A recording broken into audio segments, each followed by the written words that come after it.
Hello, 40 Waters. Longtime listeners of the show will know that I'm a big believer in education, especially music education, and I'm excited to announce that this episode is brought to you by TrueFire. I've partnered with TrueFire to bring you an opportunity to get into their lessons at an affordable rate in a way that's going to help you, help the podcast, and get you playing more guitar. I'm excited to say that you can use the code 40WATT, 40WATT, at checkout to get 40% off your first or next purchase through TrueFire. That includes their all-access pass to have access to all of their lessons and videos and jams. I highly recommend it. I use it myself. I'm a huge fan. I truly believe in TrueFire's motto of live, practice, and play. Please use the link below to get started, and happy learning. This episode is brought to you by my Patreon supporters. There's a wonderful crew of people over on Patreon giving money every month to make sure that this show and this podcast happen and cut my overhead costs so that I can keep doing it. I can't express my thanks enough for their support and their belief in what we're doing over here. And if you'd like to join them and help support this podcast, you can do so by going over to patreon.com/40wattpodcast. For as little as $3 a month, you can support this show. And actually, now that we are starting to get sponsors for the episode, my $3 supporters will get the episodes ad-free. If you want to support at a $5 level, you'll get ad-free episodes and you will get additional content every week. I thank all of you that have given money to help keep this going, and I thank all of you that are going to become supporters and help make sure this show keeps happening. Thank you so much.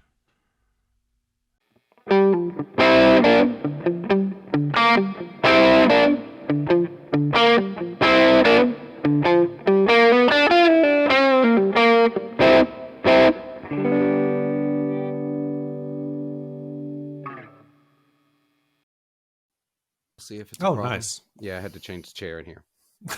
It was a problem. I like the problem, but I liked the stool I was using before, but it was a problem. I need an actual chair. Yeah. So, ladies and gentlemen, welcome 40 Watt Podcast. Welcome episode 1, season 3. Look at us, y'all. Season 3. Oh wow, this is a season premiere. This is the season premiere. No one thought we'd make it. Look how far we've come. I'm not going to keep quoting Shania Twain. Usually Netflix cancels you after 2 seasons. That's true. That's true. They've milked you for all the money you're worth. They're not going to wait for their writers to ruin the last season. Game of Thrones, I'm looking at you. They've already ended it by that point. So, but here we are, season 3. Bigger, badder than ever. I don't know if that's true.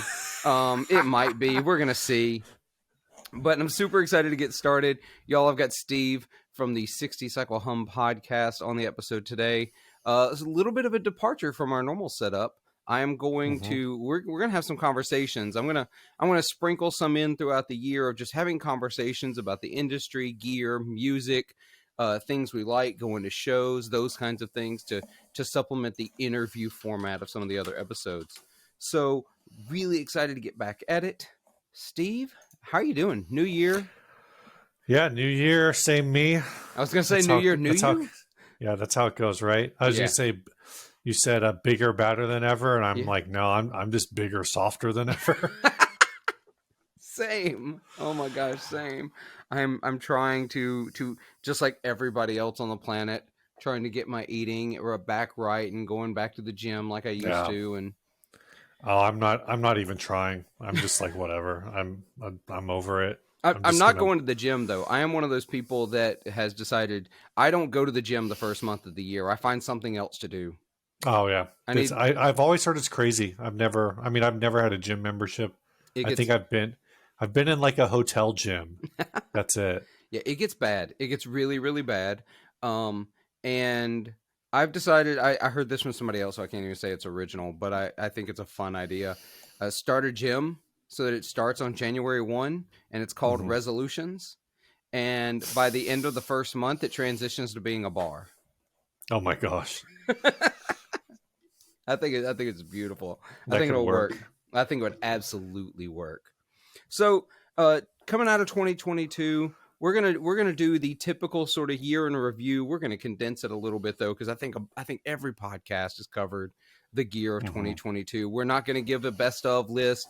If you want to go over through some of that, you can go, or actually go over listen to the Guitar Nerds podcast. I was on their gear of the year. Oh yeah, I still haven't listened to those. You should. I argued a lot, and Blake disagreed with me, and it was great. We had a fantastic time. Yeah. We despite Blake's best efforts, a Strat ended up in the gear of the year for the guitar. Blake fought it tooth and nail. Look, we almost had two. Two Strats. That's illegal. One that's terrible. One of them's technically a Silver Sky, but whatever. I'm not giving away what won. I'm not giving any of it away. If you haven't listened to it, go listen to it. Guitar Nerds. It was a lot of fun. I love talking to Joe and Matt, and of course Blake's always a blast to talk to. But so 2022, Steve, what did 2022 look like for you for gear? How'd you do? I don't know. I'm reviewing that right now. I figure most of the things I bought on PayPal. So I'm trying to go through. I know I bought at least 2 Caroline pedals last year. Oh, that's nice. You remembered, because I didn't, that I traded my Yamaha bass for a PV T20. Hey man, I'm always going to remember some PV. I bought the same bass that you have right behind you. Oh yeah, that's right. The Lake Placid. And you had a slightly different experience Squire. with yours than I did. Yeah. Mine was. I like mine. No, I love mine, but I had to do almost nothing to it. Like it came... Oh yeah, I know. I had to make some tweaks. It was a little high. I still need to finish making those tweaks. I bought it right when I moved. Oh yeah. Like maybe I bought it a couple weeks after, or a month after I moved, and I never got around to finishing that setup work. Yeah. I think I bought some. Oh, I bought a Tim this year. Oh, did you? Yeah, I have not used it once. I opened the box. I said, "Yep, that's a Tim." I took a picture of it. Put it back in the box. I also bought a Tim in 2022. I bought a compressor this year. I bought my first compressor. Everything's going to be I bought a thing that I haven't played. Because you moved. We understand. I bought the Collaboration Devices compressor, so I bought a... Oh. God, I just buy expensive things to have them. I'm the worst kind of gear nerd. Stop! You're yelling at me now. You're yelling at me. So I don't have.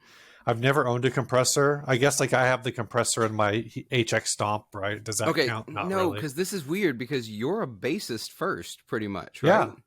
Yeah. And you've never owned a compressor. No, because I just figure if you hit the strings hard enough, the amp will compress it for you. Oh yeah, no, that totally tracks with your background and the kind of bands you've played in. Oh, you know what? I bought Honey Picks this year. Oh yeah, I do really like Honey Picks. Me too. I like Rick. Shout out to one of my Patreon supporters. You too can become a Patreon supporter over at patreon.com/40watt podcast. Anyway, I digress. I think that's everything. I bought a lot of postage this year. Yeah. But no, I think the things I've owned a Tim before. I bought one real cheap and I sold it for like $300. One of like the version 1s or version 2s. Yeah, and of course now those go for stupid money. I know. Stupid money. But everything does, right? Like, you know, and you can always. This is the problem, and I forget what show. Oh, I was listening to Phil McKnight the other day. I've actually been finding that like Phil is the wizened, you know, older Gen Xer podcaster, right? Yeah, I've really gotten into his YouTube stuff lately guy. too. I did not watch Phil's stuff for a long time, and now I've been really watching it. And one of the things that he talked about is basically how many times he hears people say when they talk about the this is the guitar that got away, or you know, this is whatever that got away, or it's never about the thing that he said was it's never about oh man, I really wish I still had that 1961 Fender Stratocaster. That's the best Stratocaster I've ever played. It was, man, I wish I still had that 1961 Stratocaster because I bought it for $1,000 and it's worth $70,000 now. Like, it's all about the money. It's like, no. Yeah. And so his whole thing is like, well, no, you don't wish that you had a 1961 Stratocaster. What you wish is that you had $70,000. That's exactly right. I think the best piece that I got this year. How did I get no big ear? I definitely feel like I got some big ear pedals this year. Did you not get a Pizza Fuzz? I do have a Pizza That was a Fuzz, that, 2022.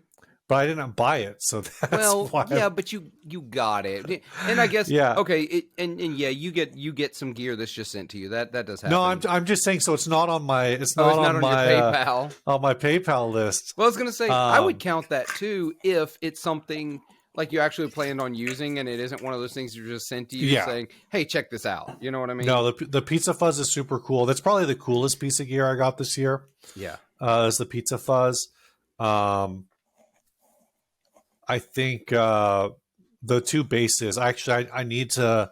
I keep saying I'm going to do it, but when I bought the Squire bass, that one's good enough, and it gets me back to kind of my jazz bass roots. Hmm. So I need to take pictures and sell my Gibson bass, which is a thing I've been saying for like 2 months What kind or of three Gibson months. bass? It's a EB4. It's a EB4.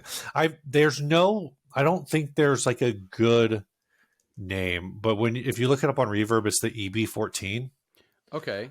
So it's the 2014 4-string electric bass, full scale. Oh yeah, It's that Ryan said, like, of course you bought that one. It's the most Fender it Gibson is. product. No, it is. It looks like it's Um, got Music Man pickups. yeah, Yeah, yeah. yeah.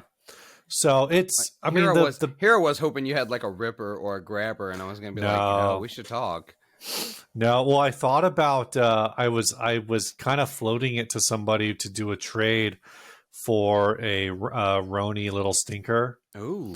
But the problem is I just kind of want to sell it. Like I just kind of want to cash it out, and which is like the homeowner plight, I guess, of like, no, I Welcome, just, welcome to owning a boat, yeah, basically. I don't need a seventh guitar. I need, something to buy another cabinet to store things in. Right. Or I need to put new blades on the lawnmower. Or I need Yeah, to, et cetera, et cetera, et cetera. No, owning a home is the worst thing for your gear life ever.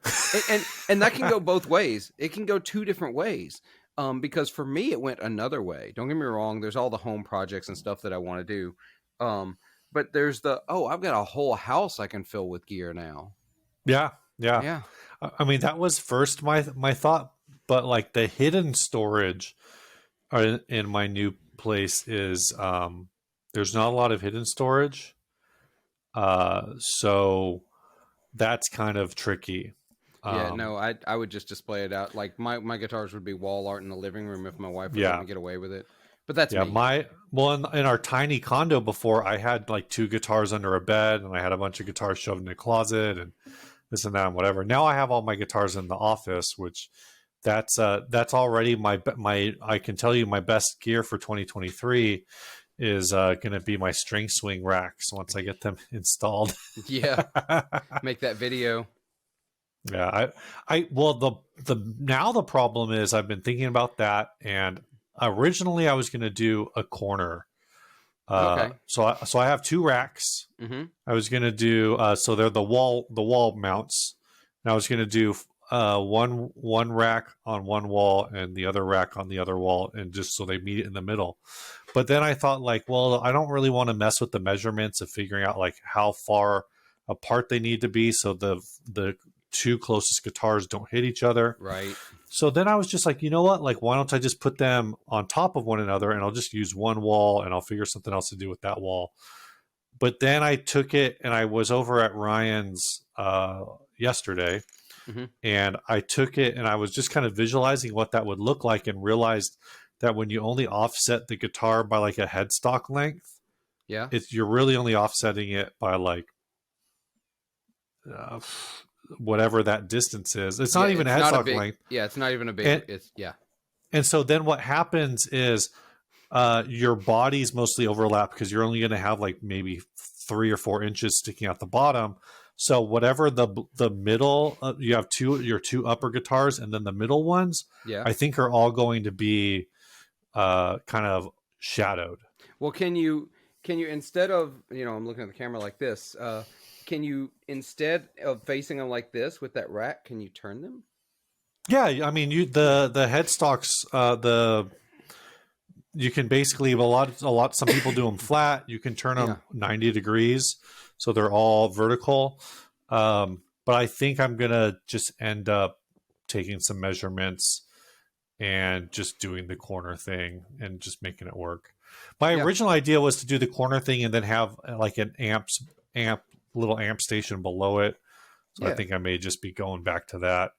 I just need to get it done. Yeah. You just I need just to need do to it.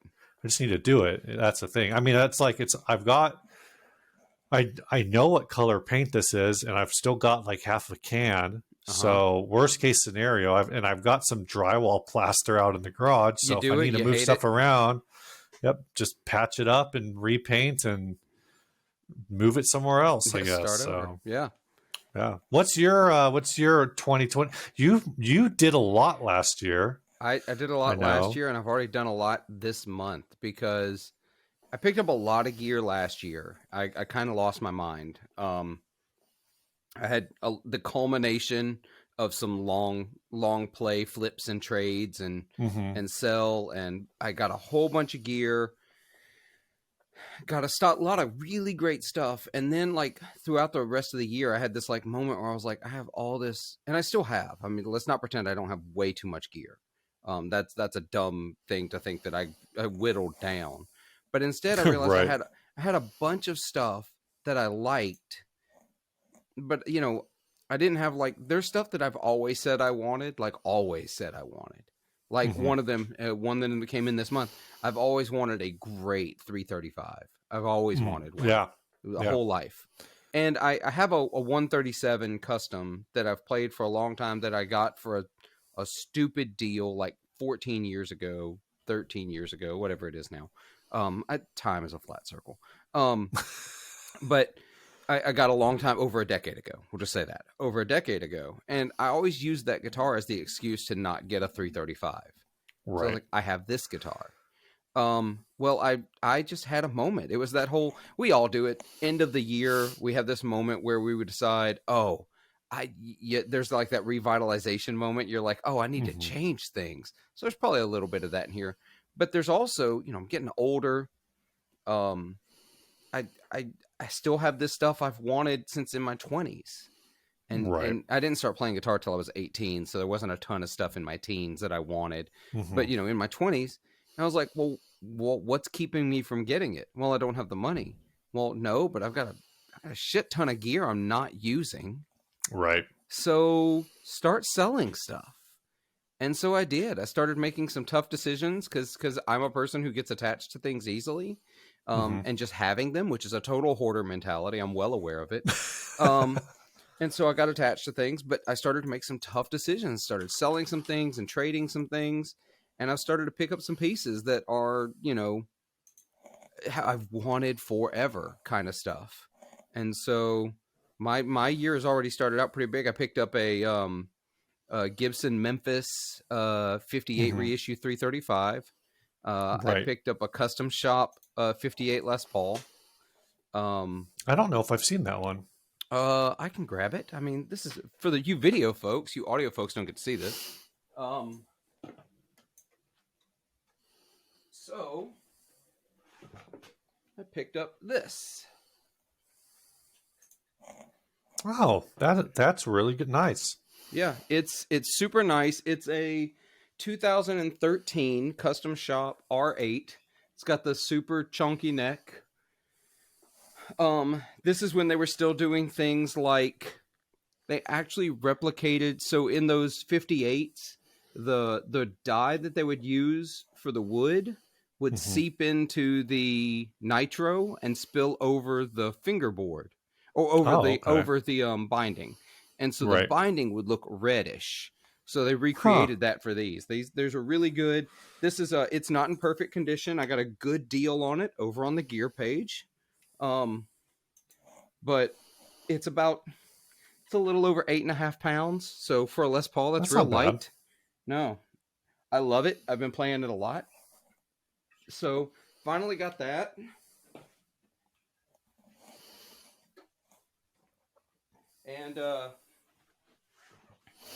And And then there's one more. I've picked up some other things that were part of like trade filler. You know what I mean? It was like Yeah. I was trading something and we needed something to balance it, so they threw something in. And like I'm almost ashamed to say it because I'm a notorious PRS hater. I've got a PRS. Um, I've got a Pari Smith McCarty 594. I think that's the wildest thing is because we're both in the Get Offset Discord, Yeah, right, and your own Discord, and so you talk about some of this stuff, and you're like, yeah, so I bought this guitar, but like the guy didn't or like I traded this for that, but it wasn't an even trade, so the guy threw in a PRS or whatever. I'm like, yeah. what? Or I think the other one was like, was it the 335 and the Gibson Midtown? Yeah, and actually Was that together? the Midtown I've actually is the one I traded for the PRS. Okay, and so, the Midtown by itself is like normal. I don't think normal people are like, yeah, I'm getting this like $3,000 guitar, but I traded a $5,000 guitar for it. So to make it even, the guy threw in a $2,000 guitar. Like, it's in my blood. It's something I've always done. I love this part of gear trading, buying, and selling.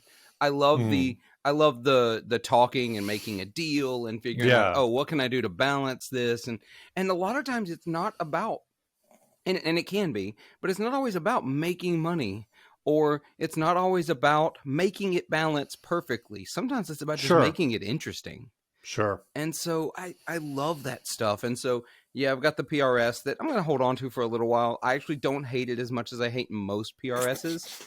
The neck's a little different. So I'll give it a little while. If I still end up where I'm like, and let's be honest, down the road, it's going to become one of those things. It's like, this can become something I really want. Right. And which is the goal. That's always the goal. I'm not afraid to take those in between steps to get to the thing I want. Because sometimes it's about, okay, this guitar is worth a little less, but it'll sell 2 times faster. For sure. Yeah, that is a thing to always keep in mind. Yeah, exactly. And sometimes what that means is because I've seen it play out like this, where you're taking like a $50 hit on a trade for what you think your item is, or you're taking some kind of hit right for what you think your item is worth. But if you need the money faster, you can move the traded or the receiving item faster. And two, a lot of times I've found that like, I want to say I want $300 for this. I'm going to trade it for a $200 item. Right. If I would have kept the $300 item, I would have eventually like gotten hit with so many $200 offers that I finally accept one of them. So I would, it's all, what do they call it? Soup and nuts and soups and I don't whatever. know that. I don't know. I don't know that analogy. It keeps coming up on some. I have people go like, oh, what kind of mobile games do you play? And I'm like, the crossword app. Hey, me too. Yeah. I also play. What else do I play? There's another one that I play right now. Oh, it's called. It's not Sudoku. It's a Wood Doku. Oh, is that the wood mat? What is that? Is that is it still numbers? No. So they took the board, and instead of numbers, you're trying to create blocks with wood with some pre-existing things. It's like Tetris meets Sudoku. I've seen. I think I've seen this. Yeah, I think I've seen the ads for it. It literally keeps me up at night. It's a problem. Wooddoku is a terrible name for. Oh, it's awful. I don't even like saying it. I hate saying it. Yeah. But yeah, that's my thing. Is I'm not afraid to make those steps. I'm willing to take some hits in some areas that I know are going to pay off in another way later. And if you're willing to play the long game, that's the thing. A lot of people are thinking quick flips. Like for example. In December, I saw an ad on Reverb. I saw a listing on Reverb. Right. And it was for this Epiphone Dot Deluxe, right? Oh, yeah. Yeah. It's got that red to black burst. It's not like a regular sunburst. Oh, It had that deep red to a black burst. That's how I knew it was a deluxe, even though it wasn't listed as a deluxe. So I'm looking I, for a picture. I've yeah, never yeah, seen the. yeah. I've got a few actually. I can send you if you can't find it because they're still on my phone from when I listed it for sale. Okay, I Um, see it. It's yeah, one of the older because the older ones had that like I don't know if I call that red, but I know what you mean. yeah. It was like a 98. Actually, here's the back of it. It's almost a brown. I sent you a picture on Facebook. Um, but so this guy listed it, and I was like, it popped up on my feed because it had something I had been looking for on it. Um, I'd been looking for the Towner down tension bar, if you know what I'm talking about. It's the bar they Yeah. designed to replace the stop tail if you add a Bigsby to a guitar that had a Hmm. stop tail, and it serves as the down tension for the strings to go back over the bridge. Anyway, that's a stupid long story and super niche piece of gear. But I have a search for one of those because I've been thinking about putting a Bigsby back on one of my guitars. So this guitar had one. It Hmm. also had a Bigsby B3 on it.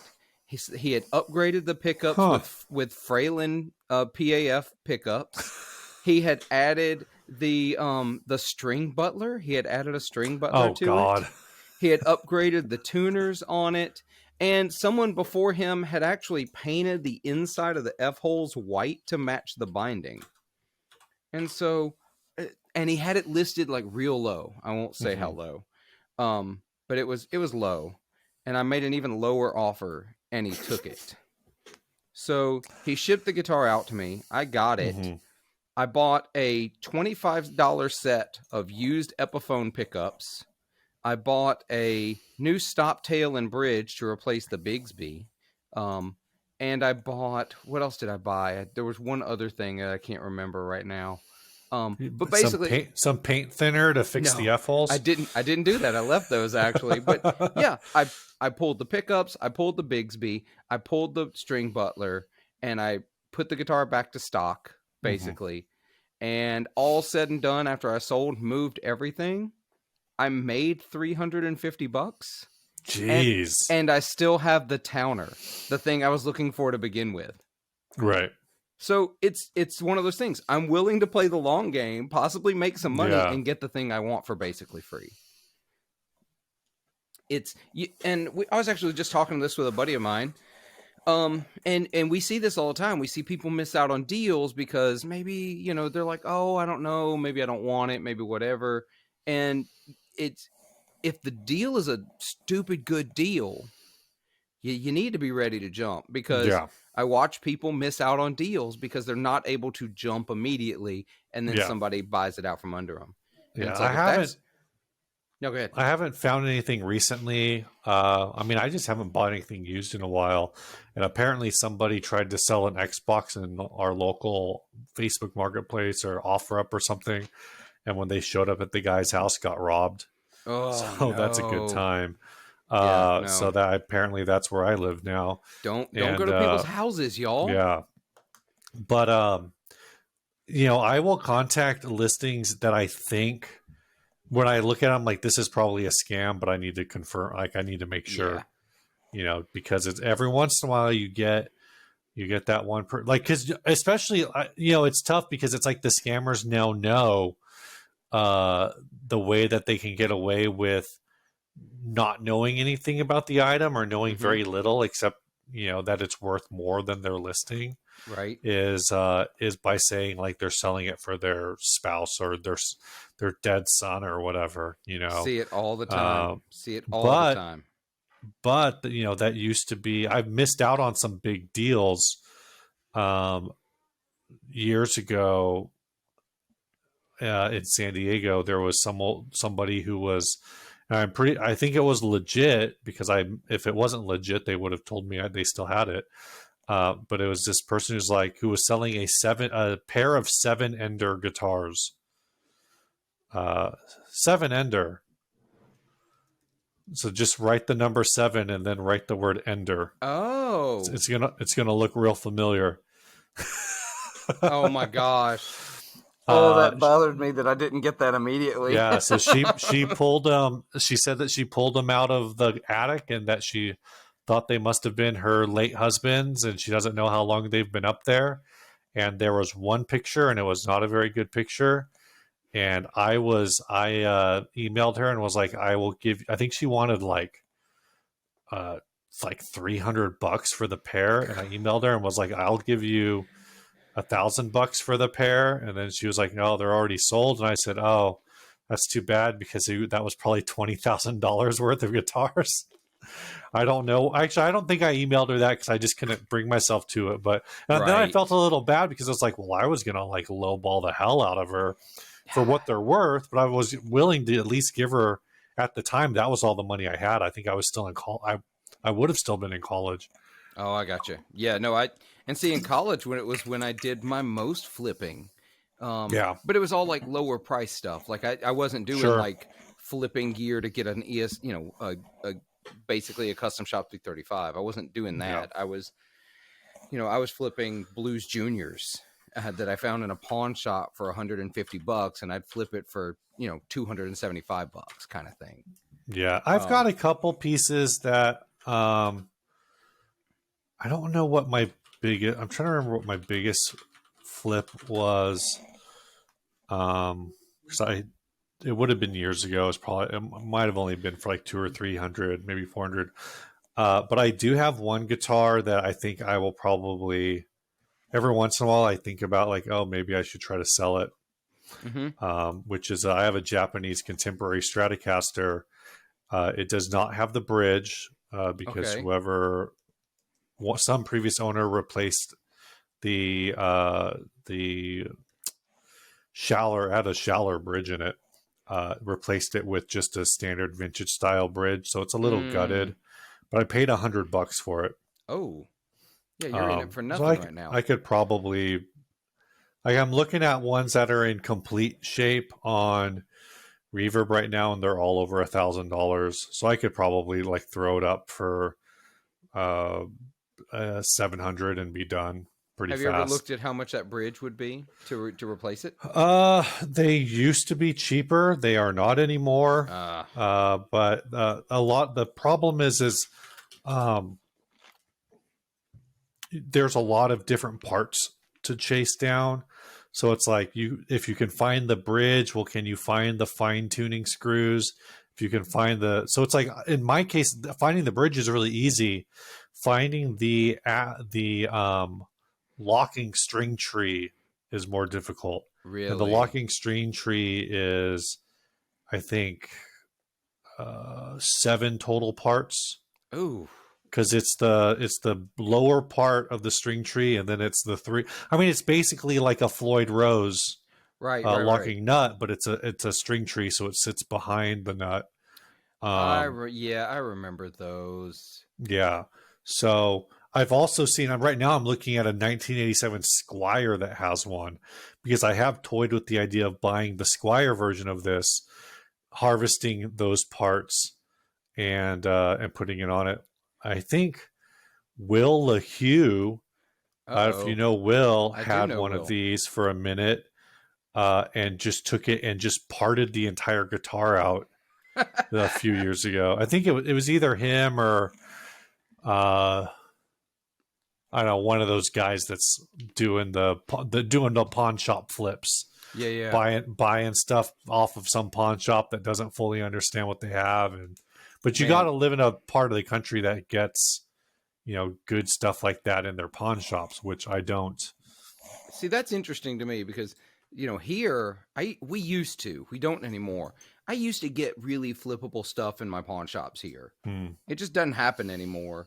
Well, I say that if I'd known to buy all the PV decades I've seen in pawn shops over the decades, I don't know, I'd be able to afford, custom shop Strat or something by now. If I'd known, I'd just been stocking those up in a shed somewhere.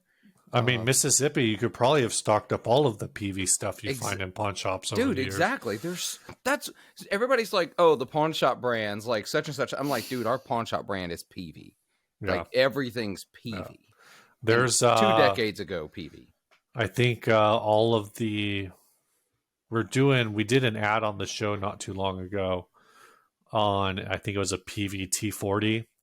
Yeah. And then we did we started like looking into it, and I was like, no, I'm like, this is a terrible deal for it. I started looking at it, I was like, oh wait, because it was No, it's mangled, not. it was all mangled up, and I was like, oh, this is like, oh, they're asking like $500 for this mangled T40 or whatever. Such a good deal right now. And I was like, oh well, this was so bad. Like my whole thing was like $500 is a horrible price given the shape. Right. You know, $500 was probably a fair price. Okay. I don't remember what all was going on with it, but it was pretty. Like, it would not have been at $500. You're buying something that you probably won't ever be able to flip. But yeah, whereas maybe, you know, I literally played a T40 today. I stopped in my local shop and they've got a T40. And I think they've got like $8.99 on it. But there's, and you know, because you have a T20, so you know, yeah, they're heavy. They're heavy. Yeah, yeah. Well, the T20's got a small body. Yeah. Well, the it's T40, a little thinner, so that one's not bad. I'm pretty sure the T40 was designed so that after the gig, you could use it as a sledgehammer in the brawl that is inevitably going to be the thing that ends your gig at that bar. Right. But it was, we guesstimated, we didn't have a scale. That thing's 13, 14 pounds. Good grief. It's a brick and is not comfortable to play, but that's that T40 thing. If you find an under 10 pound T40, pay whatever they're asking. Because they're fun to play, they're cool bases, and you're never going to find a lighter one. Yeah. Anyway. Apparently I looked up pawn shops near me, and all I'm finding are coin. This is a coin in pawn shop. So I don't know when you go on their website, all their listings are for things. Oh, I just went to they have a link to their PayPal. They're trying to sell marbles. Apparently there is a market for marbles. Literally, I'm looking right now at an extra large German handmade marble, 2-inch marble for $10,000. Oh, what? So I don't know if I'm gonna find any guitar stuff here. They got a lot of turquoise, which makes sense for my part of the world. We don't have the most ludicrously priced hobby in the world. Apparently, marble collecting. But so here in Mississippi, it's funny because pawn shops here, they're pretty much glorified gun dealers. That's what they are.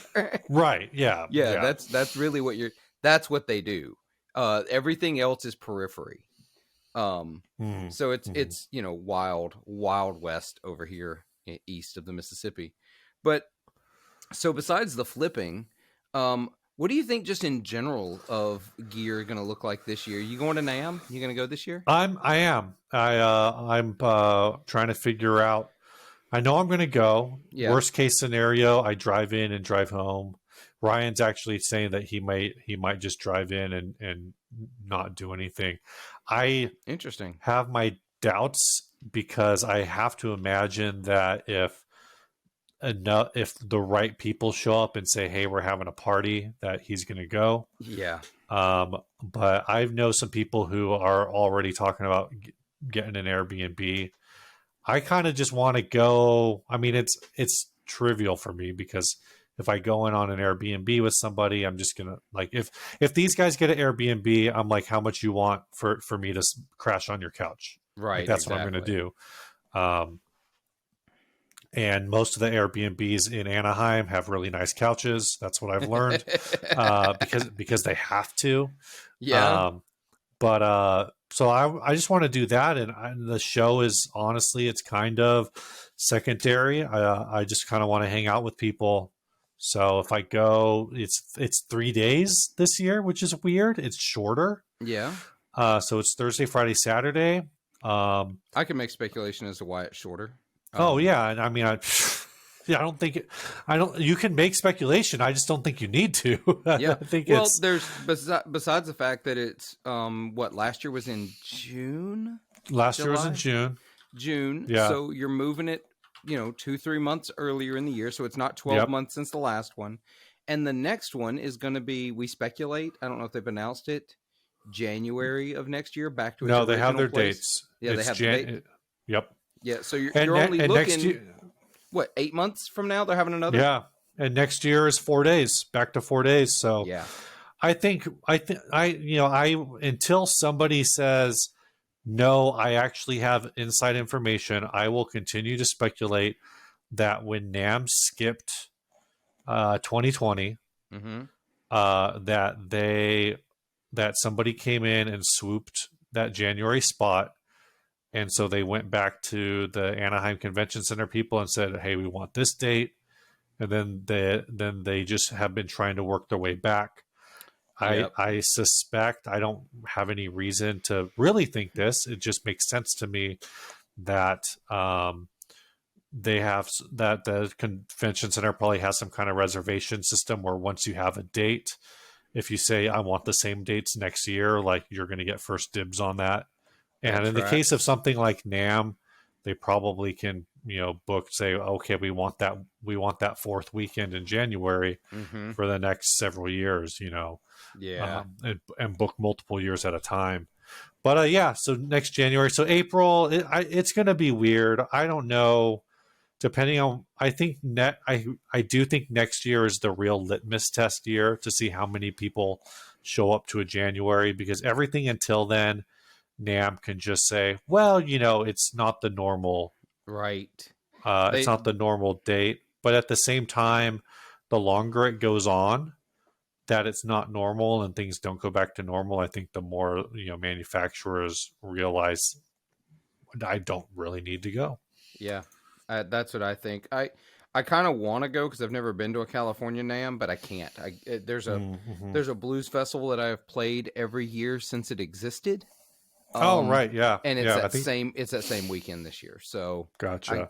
I'm not missing that blues festival. But my plan is to be there in January, so we'll see. A year from now, I'd like to go because I want to see a California Nam, even though if it's not what it used to be before Yeah, it dies.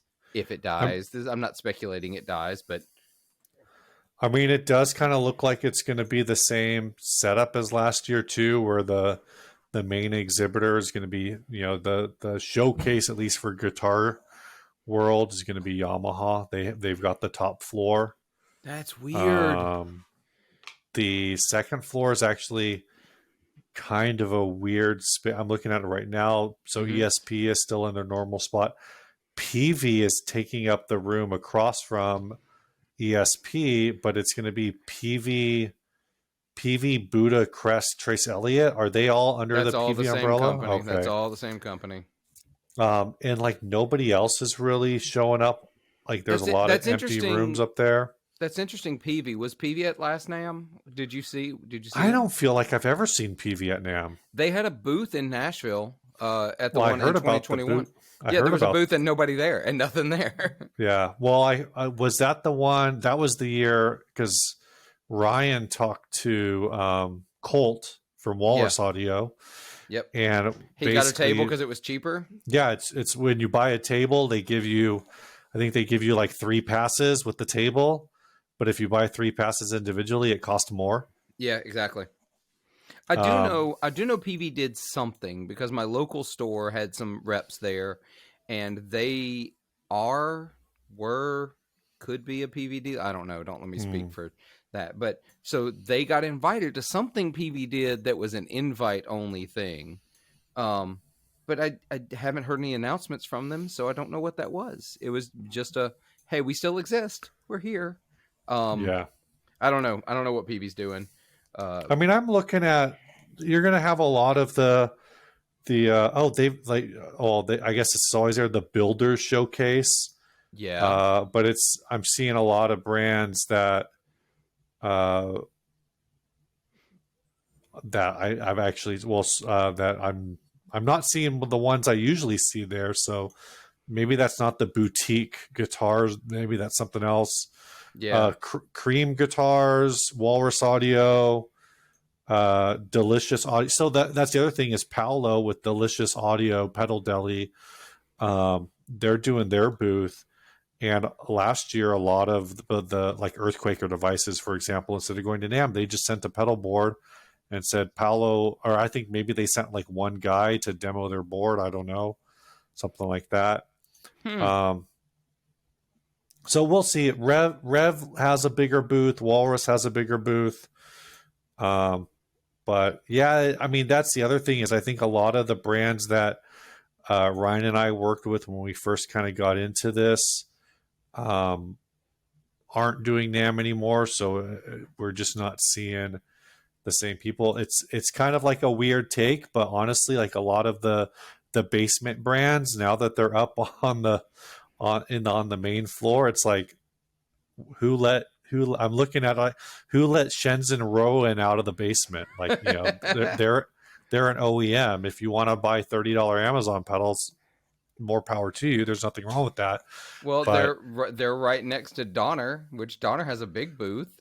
yeah, yeah. I And they're mean, they're right. It's Donner, Shenzhen, and Shenzhen Rowan and Shenzhen Joyo all next to each other. Um, but then you have like the booth that's there every year, and they usually have something kind of interesting. Is Vemoram? oh yeah, yeah. I don't know if you have any particularly hot takes on Vemoram. I know some people do. I don't really.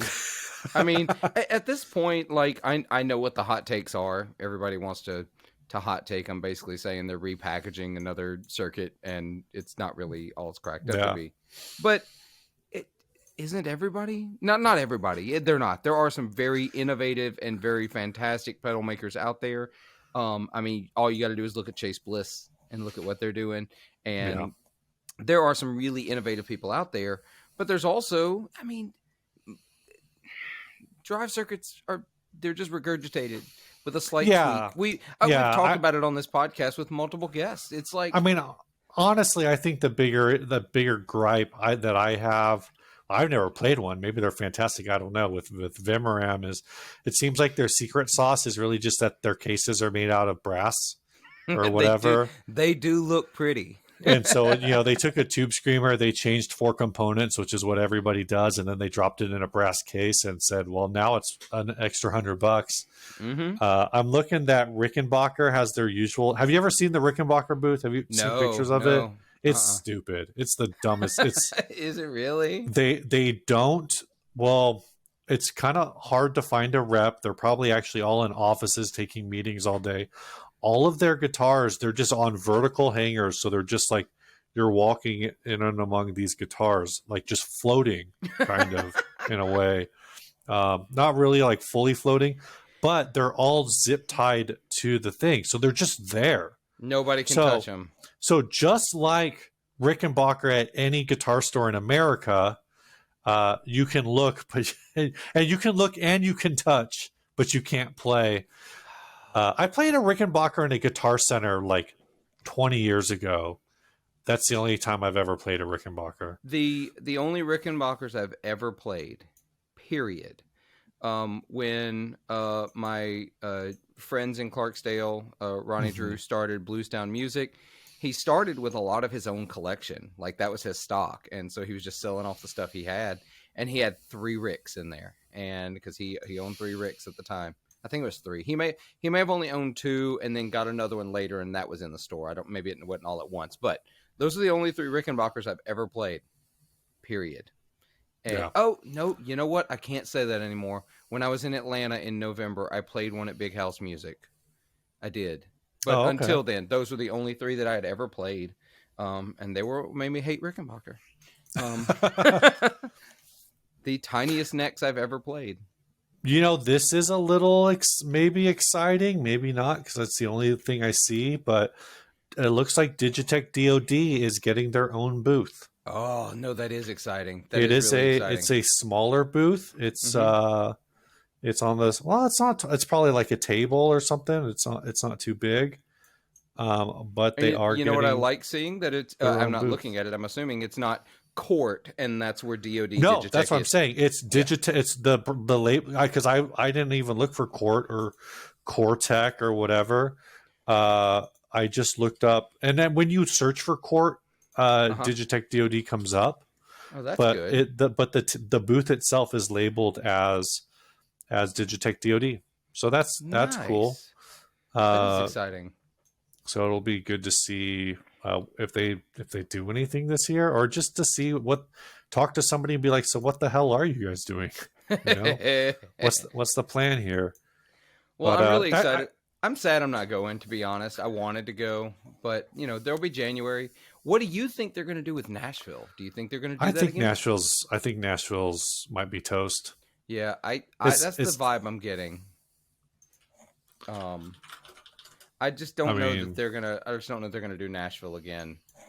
yeah. Well, you went to the Definitely. last one. I heard the last one was just absolutely abysmal. It Oh, doesn't look like they have it any was plans sad. for it. Um, so I just don't.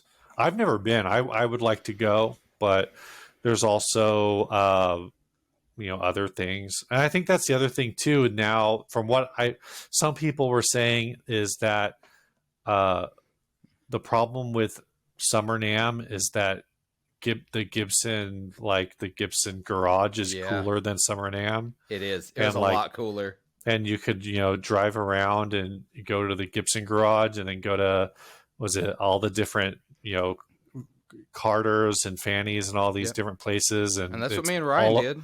yeah, exactly, and all of those things are better than Nam. Yeah. So it's Well, like, why that's would I what want to go to Nam? I think that's what I pitched to Ryan, and I think I pitched it to a couple other folks. We ought to just do that. Just all pick a weekend and converge on Nashville and Yeah, just and flood it and do the thing, record stuff and just have a good time instead of worrying about the Nam show right. as this massive distraction where it's too loud and nothing. You don't actually Yeah, get any real content out of it anyway. If we're being honest, I mean Ryan tries. He does a good job of doing his best to get some content out of it, but yeah. I don't think. I don't think there's. Like I said, I don't think he's going to generate any content. I told him because his clickbait video which from one? the one that was that where he used the like serious vlog title, that Oh it yeah, was the title was just, I'm so tired of doing this. yes, that one. I'm not doing. Oh, Uh, I can't do this anymore, or something yeah. like that. Yeah, So I told him that I was going to go to Nam, and he's like, oh, I just want to. He's like, I think I'm just going to do one day and like try. Like I said, go up, go down. Not going to film. Just going to hang out and then go home. I told him, I go, dude, I'm going to go around and I'm just going to get every single person that like knows us to just say their name and say, and you're watching 60 Cycle Hum. And I yes, go, I'm yes. gonna get like now I don't know if I'm gonna do it, but I kind of want to do it. Like just get 50 or whatever random, like not randoms, but Yeah, uh don't even do. You don't even have to go to NAM for that. Just contact them, get them to film no, I themselves mean saying it. I could do there, that is a thing that could be done. Yeah, I don't think Summer Nam, I think it might be done. I think Yeah, if I they think want so. to do it, uh they'd have to retool. I think the thing that it all comes back to, and I've told this to different people. I think we've seen this play out in other attempts. Um, is that the guitar is such a small portion of the music industry, Yeah. overall. Yep. And you don't really realize this until you take this Sweetwater sales engineer Yeah, test. we talked about that last time you were on. Yeah, Uh, you you know, realize, oh, guitar isn't really that important in the grand scheme of all yeah. this. And so for NAM and for all these things, it's guitar has a lot of very small brands and a lot of OEMs and whatever. But the reality is I think there's so much business being done online and being done through digital communication and Zoom meetings and apps like this where you can just have a conversation with Yeah. a salesperson and and basically be face to face, that it eliminates the need for a lot of this. And especially like Nashville in July or late June, July, like is It's that really a place that it's a lot of people brutal. want to go? No, it's Um, brutal. Have I told you the Nashville Ryan Jimmy Buffett story? no, I Okay, don't think so. I'm gonna save that for the Patreon episode. Then we're gonna talk about Nashville. Maybe inebriated Ryan. and Jimmy Buffett concert. Maybe So I did hear this story. Oh, I did hear this story, yeah, but I don't. Did I we're, hear it from you? I don't remember. oh well, then let me give you the sober person's viewpoint of what happened. Then we'll talk about that on the Patreon episode. We won't talk about it right now. But yeah, so what do you think? Let's as we're nearing the end of the episode. Um, I agree. I think Summer Nam may be done, but that may mean that we genuinely need to do some kind of like YouTube podcast, like Oh just yeah, get together no, in Nashville. for sure. And yeah, and I bet we could coordinate with the stores there and with some other folks to make Yeah, some fun things happen. Let's start brewing that. We'll start working that on the yeah. back end. We'll make something happen. If you are a guitar store or a company or a podcast or YouTuber in the South, talk to me. Get back to me. Tell me what you think and see if that's something you'd want to do. Maybe we can make it happen and make this, some big event of our own. Do our Mhm. own thing. We don't have to have Nam. Screw Nam. What do you think? So gear wise, so this really came up when I was on the Guitar Nerds podcast for Gear of the Year. We're seeing fewer and fewer amps. We're seeing more strats. Just so many Yeah. strats. What do you think this year is gonna be like? Last year, it's felt weird since 2020, right? We all did the Mhm. deep dive into like home recording. We all did the deep dive into quiet recording and practicing solutions Sure. because everybody's at home now, and now we're not. And we're trying to come out of that, and we're like, oh, do we play amps again now? Do we do this now? Oh, there's live music again now. Do we Yeah. have Yeah. stages with sound now? Where do you think we're going in 2023? Because there's this whole speculation that like, oh, the tube amp's dead, man. I mean the tube amp is never going to die. I mean, I think Agreed. that's just that's the long and short of it. It's never going to die. But that being said, here's what I'll tell you. I don't know when it's happening. I can tell you that we are going to continue to see old products reissued. Yeah. New, like old products that haven't previously been reissued from brands that maybe uh, should or shouldn't be reissuing them. All I'll say is Ryan signed an NDA and I didn't, but Oh, I will abide by it for the I time got you. being. Yeah. That tracks. But yeah, so I think but I think some of that is possibly in some of that's demand. Some of that might be a little bit of reading that tea leaves where, bigger, older companies are saying, hey, the products that we've relied on, the products we've relied on to keep this business going for years aren't selling as well as they used to. But what everybody is willing to buy is a, $250, whatever. Yeah. So let's produce some of those. I think, I don't know. I think if there's a year that's going to be the year of the phaser, maybe it needs to be this year. I don't know. Listen, there's only one phaser you need. There's one. There's exactly one. And right now, it's not being made anymore. But I'm hearing some rumblings that there might be another run of them. I can't speak for him. I can't say that that's true. But I hear he's thinking about it. He's tossing around the idea. What phaser is this? Hold on. I'm going to grab it. Let's see. I'm like, it's on my shelf. This. I don't know what that is. Phase control. This is the electromotive sound. Phase control sound modulator. I thought he shut down. He did, but I have been hearing some rumblings. I'm not saying he is or isn't. I'm saying he might be able to be convinced.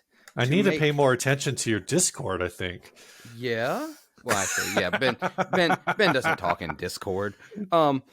But and maybe this is me wishful thinking based on some things that were said. But There's a possibility. I That's hate that my camera's not focusing. Oh, there it is. There it goes. too many switches, man. Like Dude, it's so good. phase 90 is one knob. Dude, this thing is so good. I can do everything from Univibe to Ring Mod with this.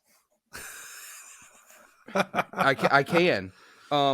He's got, and he's also, so this setting over here, for you YouTube folks, over on the left side, left side of the pedal, you can set 2 different speeds for the phase, and then you have a foot switch to switch between them. So they're like presets. Okay, cool. Yeah. And then he's got a switch that, sets them at like a normal speed. And then there's like, oh, it's faster, so you can reset it. And then there's ring mod speed to get straight up ring modulator. Interesting. It's Is that just like a bypass? It's yeah. It's so good. I need to put it back on a board, to be honest. I think it's funny that every year someone says like, oh, it's going to be the year of this, the year of that. But I do think there are maybe not gear. Well, because like every industry does it, and somebody said, we did the rat like 2 years ago. Everybody made a rat. Oh, that's what I'm thinking of. That's where I had that conversation is Walrus just released their reverb fuzz. I think it's reverb fuzz combo. Yeah, they did. Yeah. And the melee. Yeah. And before that they had a reverse delay, and so it seems like they are getting into the weird, because Walrus has kind of always been a indie ambient whatever, like with products like the Slow, but they're starting to get into that weirder space that some other brands have kind of occupied by themselves for a while. And I think all it really takes is one company to kind of make a product that moves a ton of units, or that gets a lot of hype, for like all of a sudden like, oh, it's the year of the triple, the dotted eighth delay or whatever, or the triplet delay, or the reverse forward phase verb. Yeah, there's going to be something wild, and then the reverb is reverse, but the phase is, I don't know. The phase is not, and the fuzz is normal. It's like all of that together. I don't know. I think we're past that, where like, you're going to see a bunch of the same type of things come out, but you're also going to see a bunch of stuff that isn't. It's one of those things that, like, when I got a red car for the first time, I thought, oh, I don't see a lot of red cars, until I had a red car. Yeah. And then I was like, there's so many red vehicles on the road.